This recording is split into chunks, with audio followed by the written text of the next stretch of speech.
이 나으니라. 아멘. 영혼을 낳는 끈질긴 기도. 영혼을 낳는 끈질긴 기도. 이런 제목으로 하나님의 말씀을 나누겠습니다. 부흥은 하나님이 가장 바라시는 일입니다. 다시 말씀드리겠습니다. 부흥은 우리가 바라기 이전에 하나님이 가장 바라시는 일입니다.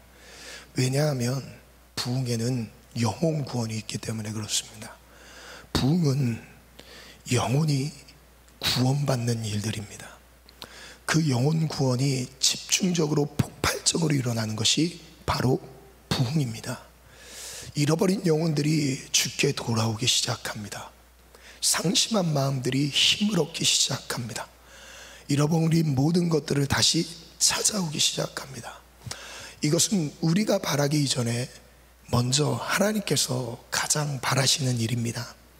그래서 하나님은 지금도 언제 부흥을 일으키실까? 지금도 그 시기를 찾고 계십니다.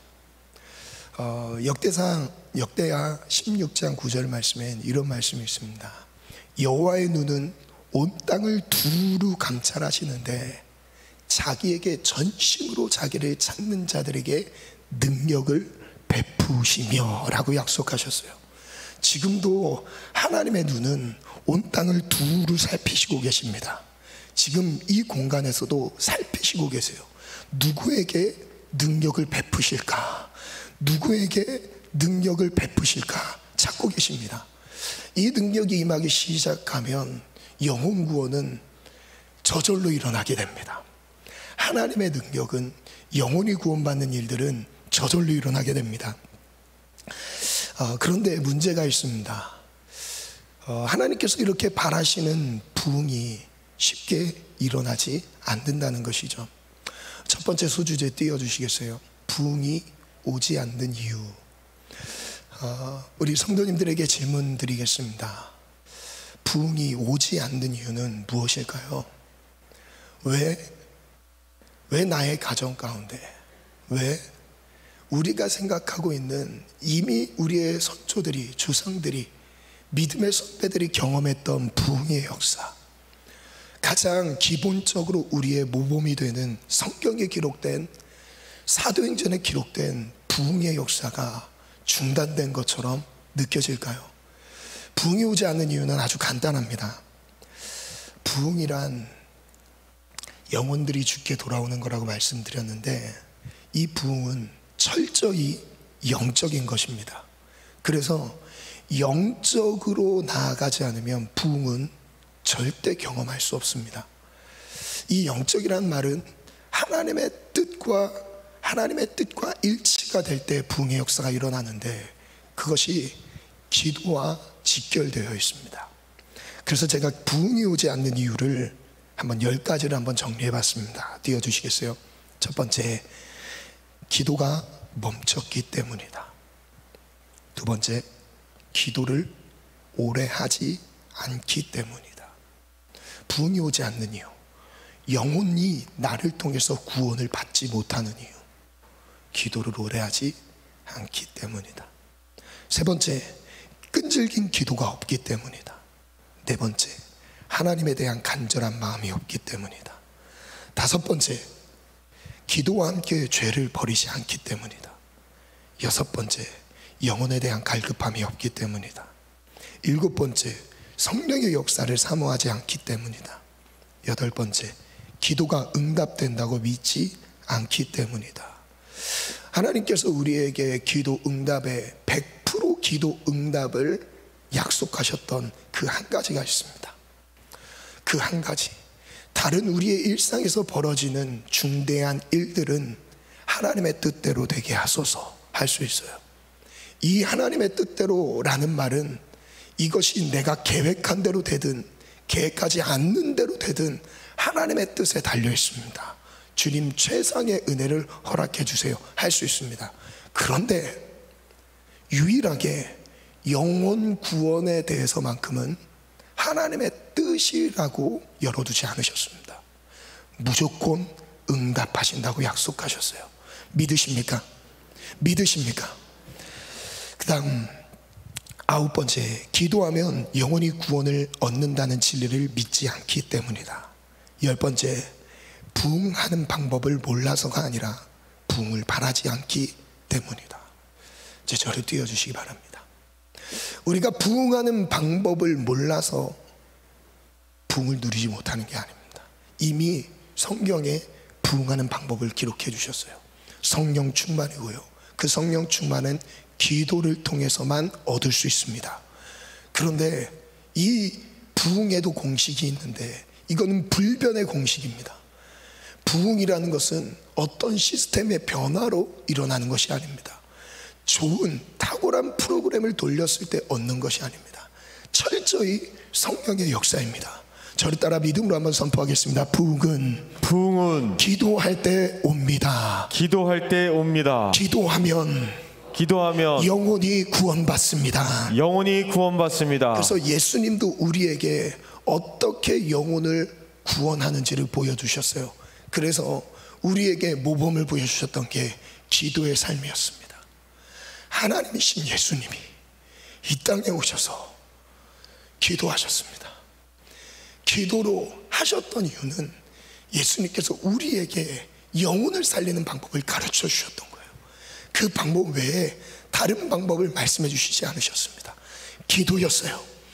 예수님은 기도로 습관을 따라 기도하셨고요, 중대한 사역을 앞두고 밤을 새워 기도하셨고요, 철야하며 그리고 금식하며 기도하셨습니다.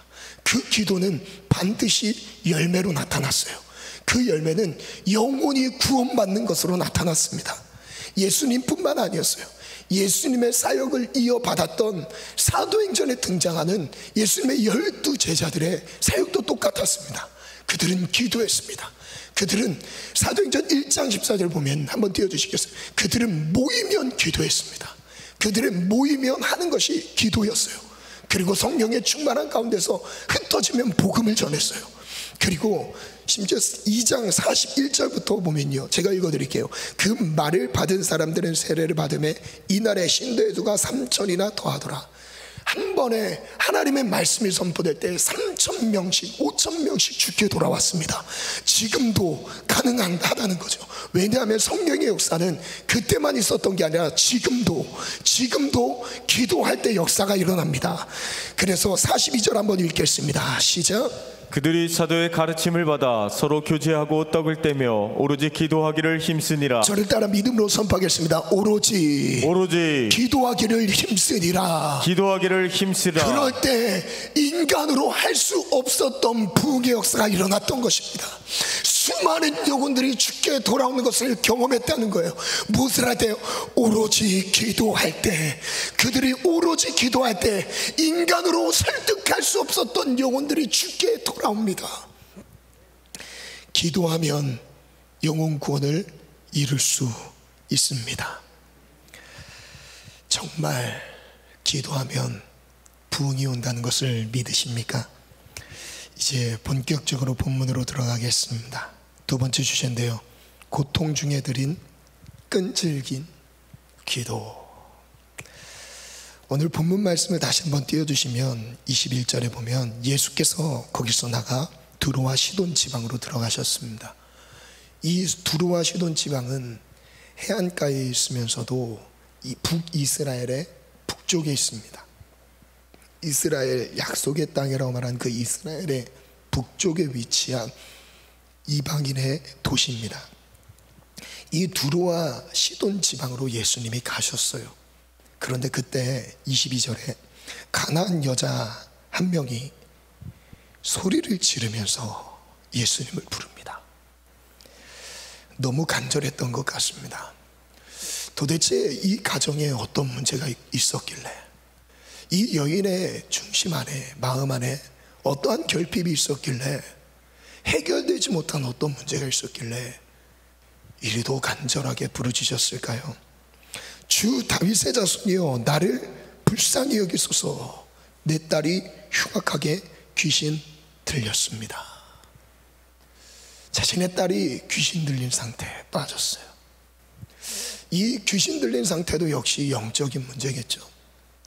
인간의 수단으로 방법으로 해결할 수 없는 문제였습니다. 그런데 문제는 23절입니다. 함께 읽겠습니다. 시작. 예수는 한 말씀도 대답하지 아니하시니 제자들이 와서 청하여 말하되 그 여자가 우리 뒤에서 소리를 지르오니 그를 보내소서. 예수님이 아무런 말씀을 하지 않으셨던 거예요. 그 여인의 간절함이 없어서가 아니라 왠지 모르는데 예수님은 무시하셨습니다. 아무 말씀도 하시지 않았습니다. 그때 뒤에서 예수님의 제자들이 예수님께 말합니다. 뒤에서 한 여자가 소리를 지르고 있습니다. 24절, 그때 예수님이 대답하세요. 예수께서 대답하여 이르시되 나는 이스라엘 집에 잃어버린 양 외에는 다른 데로 보내심을 받지 아니하였노라 하시니. 무슨 뜻일까요? 하나님의 약속의 대상이 아니라는 거예요. 하나님이 구원하시기로 작정하신 그 대상이 아니라는 뜻입니다. 예수님 지금 잃어버린 양들을 찾으러 가는 것이지 그 외에 다른 데로 보내심을 받지 않았다고 얘기하는 겁니다. 그때 25절에 여자가 다시 한번 간절히 예수님 앞에 간구합니다. 여자가 와서 예수께 절합니다. 주여 저를 도우소서. 지금 거절당한 상황이었어요. 무시도 당했고 지금 거절도 당했습니다. 그때 예수님께 가나안 여자는 간청합니다. 주여 저를 도와주세요. 27절입니다. 26절이죠. 26절. 대답하여 이르시되 자녀의 떡을 취하여 개들에게 던짐이 마땅하지 아니하다. 이제는 멸시와 천대까지 받게 되었습니다. 자녀들에게 줄 떡이 준비되어 있는데 이건 너에게 줄 떡이 아니라는 거예요. 웬만한 정신으로는 이런 멸시와 천대를 받았을 때 어떤 마음이 들었을까요? 그때 이 여자가 간구합니다. 함께 읽어볼까요?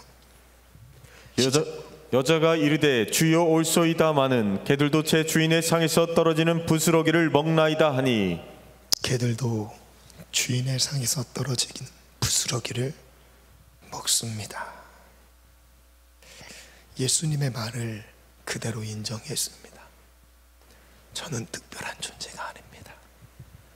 저는 하나님의 은혜를 받을 만한 자격도 되지 않습니다. 그런데 개들에게도 부스러기는 떨어집니다. 부스러기라도 허락해 주세요. 글을 적어봤어요. 고통을 먹고 자란 끈질긴 기도. 가나안 여자는 너무 고통스러웠다. 귀신 들린 딸을 회복시킬 수 있는 아무런 방도가 보이지 않았다. 정말 모든 가능성이 끊어졌다. 출신도 부끄러웠다. 가정의 상태도 형편없었다. 예수님의 도움을 받을 만한 어떠한 자격도 찾아볼 수 없었다. 그렇다고 돌아설 수 없었다. 너무 고통스러워서 돌아서고 싶지 않았다. 끈질긴 기도는 고통을 먹고 자라난다. 실제 예수님은 우리의 기도에 대해 무시하거나 거절하시지 않는다. 천대하실 이유도 없다. 다만 가나안 여자를 통해 깨닫게 하시는 것은 누구든지 최악의 상황에 놓여 있을지라도 기도는 응답된다는 것을 보여준다. 끈질긴 기도는 정해진 운명도 바꿀 수 있다. 끈질긴 기도는 저주받았다라고 생각할 수밖에 없는 최악의 상황에 놓여 있는 그 운명도 바꿀 수 있습니다. 아멘. 세 번째 주제인데요. 영혼을 낳는 끈질긴 기도. 마지막 15장 28절을 읽겠습니다. 시작. 이에 예수께서 대답하여 이르시되 여자여 내 믿음이 크도다 내 소원대로 되리라 하시니 그때부터 그의 딸이 나으니라. 놀라운 일이 벌어졌습니다. 그렇게 무시하고, 두 번째는 거절하고, 세 번째는 천대했어요. 멸시천대했어요. 그런데 예수님은 그 끈질긴 기도에 대해서 큰 믿음이라고 여겨주셨습니다.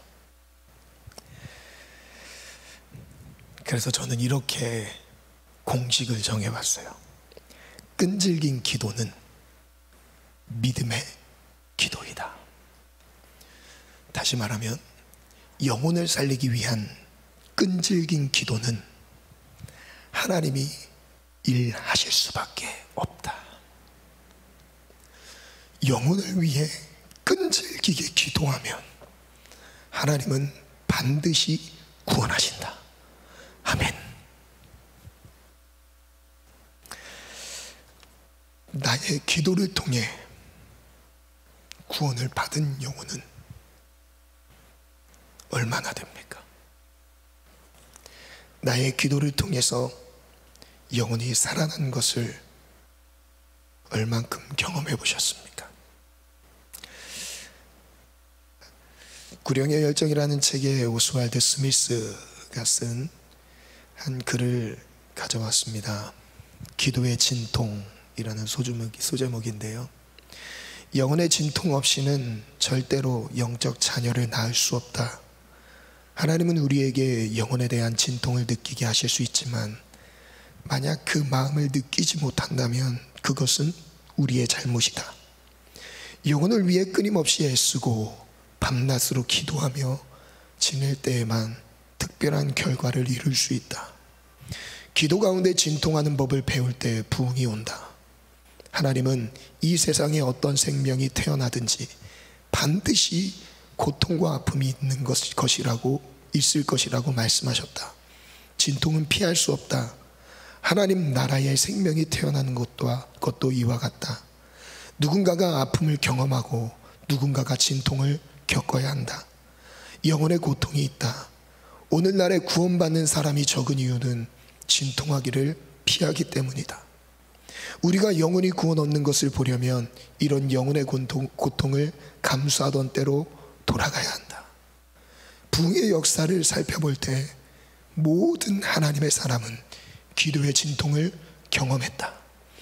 이러한 영혼의 고통은 부흥을 위해 치러야 할 대가이기 때문이다. 왜 이 땅에 부흥이 멈췄습니까? 영혼을 위한 아픔을 느끼는 사람이 사라져가고 있습니다. 왜 이 땅에 부흥이 멈췄습니까? 영혼이 구원받고 주께 돌아오는 사람들이 적어졌습니까? 이유는 영혼을 위한 끈질긴 기도가 사라져가고 있기 때문입니다. 제가 영상 하나를 준비했습니다. 이 영상을 보고 기도를 할 건데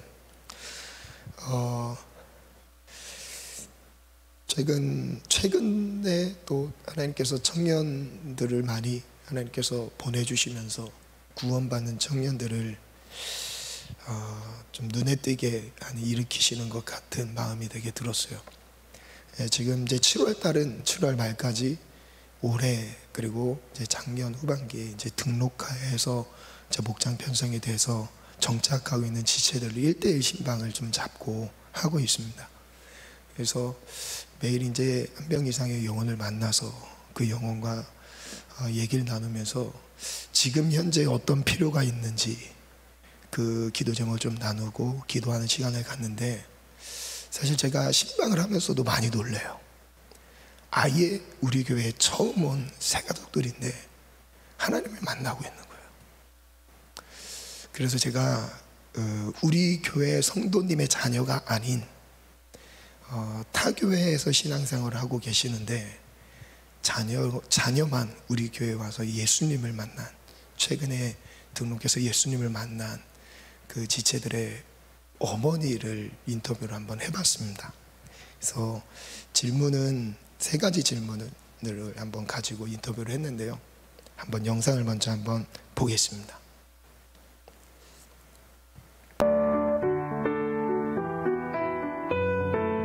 우리의 만남처럼 인격적으로 하나님을 만나서 주님은 나의 주님이십니다. 내 인생에 주인이 있구나. 그거를 아는 거. 그것이 제 기도 제목이었던 것 같아요.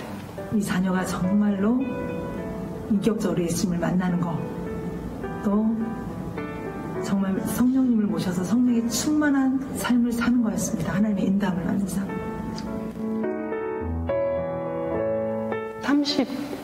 31년 됐겠죠. 20년입니다.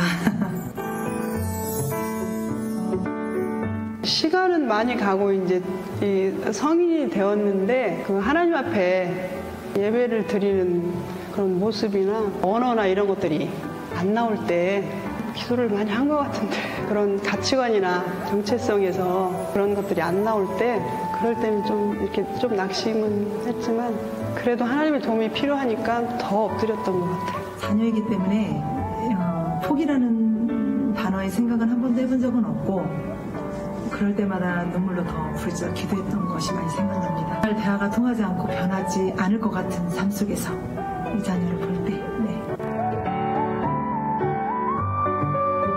예배 중심, 교회 중심이 된 것 같아요. 그리고 말씀을 잘 듣고 예배를 드리더라고요. 신앙의 그 부분에서 그동안에 엄마가 얘기하면 너무 엄마는 그 하나님 얘기만 한다 이런 반응이었는데 질문이 있을 수 없죠. 근데 지금은 그 말씀을 읽고 나서 엄마 나 질문이 있는데 이 말씀이 이런 뜻이야? 이렇게 물어보는 거예요. 그전에는 그냥 성경 말씀이 그냥 성경 말씀이지 나와는 관련 없다고 생각했는데 지금은 그 말씀을 봐야 되겠다 이런 마음이 있는 것 같아요. 세상 사람들의 그 인생의 목적이나 그런 추구하는 방향 그런 거 자체를 이제 구별하더라고요. 기도 응답 전에는 정말 세상만 바라보고 세상으로 방황하는 그 발걸음이었죠. 또 세상으로만 그 눈이 이렇게 보는 또 눈이었고, 신앙적인 대화는 아예 통하지가 않았고 5분을 넘기기가 힘들었고 그랬는데, 이 자녀가 예수님을 만나고 난 후의 삶의 가치관이 틀려졌고 삶의 완전 질이 틀려졌죠. 이제는 믿음의 교제를 한두 시간씩 거뜬하게 할 수 있는 기도의 동역자로, 또 믿음의 또 동역자로 이렇게 정말 살 수 있어서 제가 하루하루가 너무너무 행복한 삶을 살고 있습니다. 어머님들께서 이제 인터뷰를 해주시는데 언어를 많이 순화해서 이렇게 얘기를 해주시더라고요. 근데 제가 그 나이 때 거의 청년이 끝난 시기죠. 20대 후반. 처음으로 이제 20대가 되어서 처음으로 교회 온 거죠. 교회 왔는데 그날 예수님을 만났습니다. 그리고 눈물 흘리면서 회개하면서 삶의 방향을 바꾸기 시작했어요. 심지어는 그렇게 도전했습니다. 정말 뜨겁게 예수님 만나고 싶다면 지금 바쁘게 사는 걸음을 잠깐 멈추고 하나님께 집중하는 시간을 가져보자. 그 도전을 했을 때 바로 순종하더라. 그리고 뭔가 예배 이제 이거였어요. 제 첫 번째 어머니의 그 고충은 어머니의 신앙으로 끌고 와서 예배는 드리는데 예배를 드리지 않는 거예요. 그게 얼마나 답답했어요. 그것도 30년이라는 시간을 기도하셨는데 기도 응답이 바로 되지 않았던 거였어요. 그런데 제가 한 번은 한 번 전화가 와서, 모르는 전화인데 전화가 와서 전화를 받았는데 막 우시는 거예요. 막 우시면서 목사님 감사해요. 우리 아들이 변화되었어요. 이런 얘기를 나눠주시면서 어떻게 변화되었는지 그 변화되는 모습을 얘기를 해주시는데, 저는 교회에서 예배 드릴 때 너무 답답했거든요. 왜 뜨겁게 하나님을 더 만나지 못할까. 그런데 어머니가 보셨을 때는 너무 큰 변화가 일어났던 거예요. 이제는 그 두 어머니, 지금 영상 찍은 두 어머니의 공통점은 홀로 가정에서 홀로 신앙생활을 하고 계십니다. 누구도 그 자녀를 위해서 중보를 같이 해줄 수 있는 사람이 누가 있겠습니까? 어머니 혼자 포기하지 않고 기도하셨던 거예요. 사실 깜짝 놀랐던 거는 제가 이렇게 질문을 했었어요. 기도 응답이 기도하는 과정 가운데 포기하고 싶었던 적은 없으셨나요? 라는 질문을 했을 때 정색을 하면서 저한테 이러시더라고요. 목사님, 자녀인데 왜 포기하냐고. 자녀인데 왜 포기하냐고. 나의 소망이라고. 나의 유일한 희망인데 이걸 놓으면 제가 어떻게 사냐고. 이 말씀을 하시더라고요. 사실 제가 너무 깜짝 놀랐습니다. 그 뒤에 어려웠던 시기는 있었지만 포기하고 싶었던 적은 단 한 번도 없었다고 말씀하셨습니다. 하나님의 기도 응답은 반드시 옵니다. 끈질긴 기도 가운데 응답은 옵니다. 우리 청년 예배를 위한 제가 1000번째 기도 제목을 드리고 있는 내용을 한번 나누고 싶어요. 지금 이제 한 975번째 예물을 드렸거든요. 근데 이 기도 제목을 하나님이 참 불쌍히 여겨주셔서 이런 응답을 주고 계시지 않을까라는 생각이 들었습니다. 청년 예배에 큰 부흥을 주소서. 청년 예배 가운데 하나님의 영광을 나타내시고 초대교회의 성령의 충만함을 허락하여 주소서. 청년 예배가 매주 영혼 구원의 축제가 되게 하소서. 주변에 잃어버린 하나님의 사람들을 보내주소서. 청년 예배의 회개와 회심, 치유와 회복, 변화와 개혁, 성장과 성숙, 헌신과 충성의 은혜를 부어주소서. 청년 예배를 통해 하나님의 꿈을 꾸게 하시고 10년 후를 위한 영적 리더들을 준비시켜 주소서. 청년 예배를 통해 시대를 향한 하나님의 부르심에 반응하게 하시고 세계 선교와 민족 복음화를 위해 거침없이 쓰임받게 하소서. 청년 예배를 통해 모든 청년의 진로, 취업, 사업, 학업, 시험이 주 안에서 형통할지어다. 청년 예배를 통해 모든 청년이 인격적으로 하나님을 만나게 하소서. 매일 말씀과 기도로 살아가게 하시고 성령의 인도하심에 순종하며 따르는 청년 되게 하소서. 세상과 타협하지 않는 거룩한 청년들이 일어날지어다. 세상의 가치를 거절하고 비전과 사명을 따라 살아갈 힘을 허락하소서. 청년들이 가정의 영적 기둥이 되게 하소서. 부모님의 신앙을 딛고 더 크게 성장하게 하시고 가정의 불신 영혼을 구원하는 선교사가 되게 하소서. 이 가나안 여인의 기도 반드시 응답되었습니다. 무시받고 거절당하고 천대를 받는 것 같았지만 이후에 하나님은 그 끈질긴 기도를 큰 믿음으로 여겨주셨습니다. 찬양 한 곡을 하나님께 올려드리면 좋겠는데요.